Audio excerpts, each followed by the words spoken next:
Hello, I'm Aditya and my USN is 2SD23EC005, and today I'm going to be demonstrating an experiment of UART0 on LPC2148 ARM7 microcontroller, and we'll be doing this on Keil Microvision IDE. The aim of this experiment is to configure and implement the UART0 peripheral on the LPC2148 microcontroller to enable serial communication, transmitting and receiving data using an interrupt-driven approach. Before jumping into the code, let me give you a quick background. The LPC2148 is an ARM7TDMI-S based microcontroller with two built-in UARTs. UART stands for Universal Asynchronous Receiver Transmitter.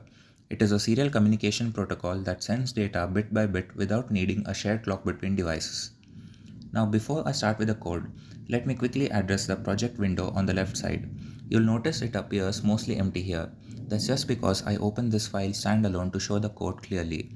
But when you actually set up and implement this project in Keil, under target 1 you'll see a source group, and inside that you'll have your main C file, which is the UART0.c, along with the startup.s file, which is assembly startup file that initializes the microcontroller before main runs. These are essential files your project needs to compile and run correctly. The code starts with including lpc214x.h. This header file contains all the register definitions specific to LPC2148 like U0LCR, U0IER, VIC vect adder 0, and so on. Without this, the compiler won't recognize any of those register names.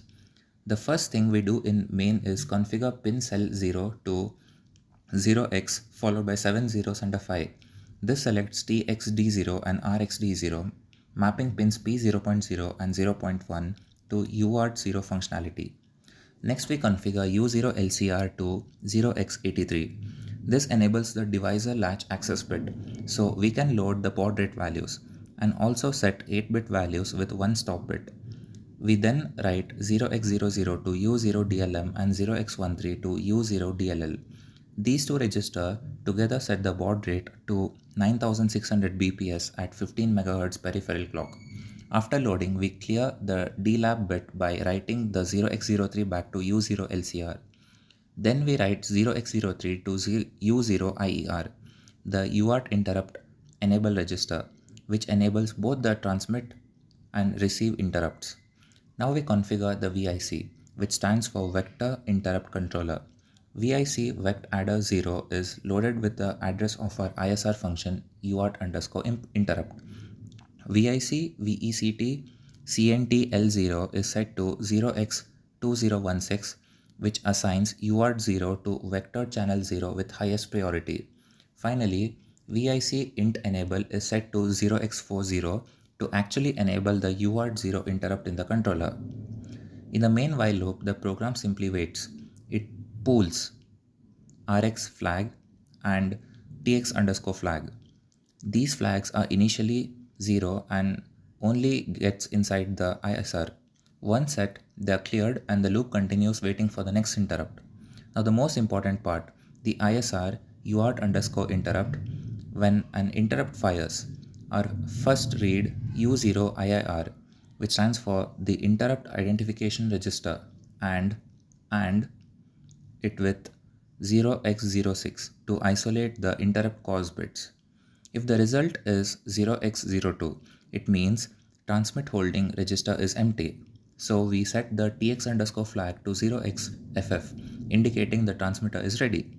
If the result is 0x04, it means data has been received, and the U0RBR, so we read the U0RBR and write it directly to U0THR, which echoes the received byte back and set RX_flag to 0xFF.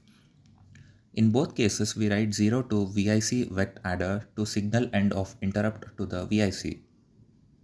Now let me show you how to generate the hex file from Keil, which we need for flashing.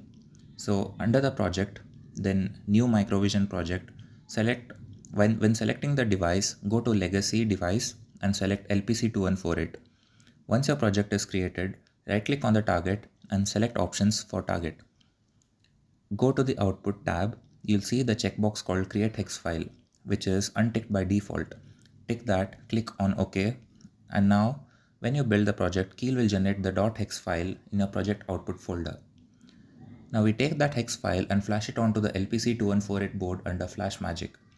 So open the Flash Magic, select the correct COM port, set the baud rate, and select the LPC2148 as the device. Browse and load your hex file and hit start to flash it onto the board. Once flashing is done, go to Tools in the Flash Magic and open the terminal options. You'll see two windows, one labeled as output and one labeled input. Whether you type in the input window gets sent to the microcontroller over UART, and whatever the board sends back appears on the output window. Since our code echoes back whatever it receives, you should see the same characters appear in output that you typed in the input, and that confirms your UART is working correctly.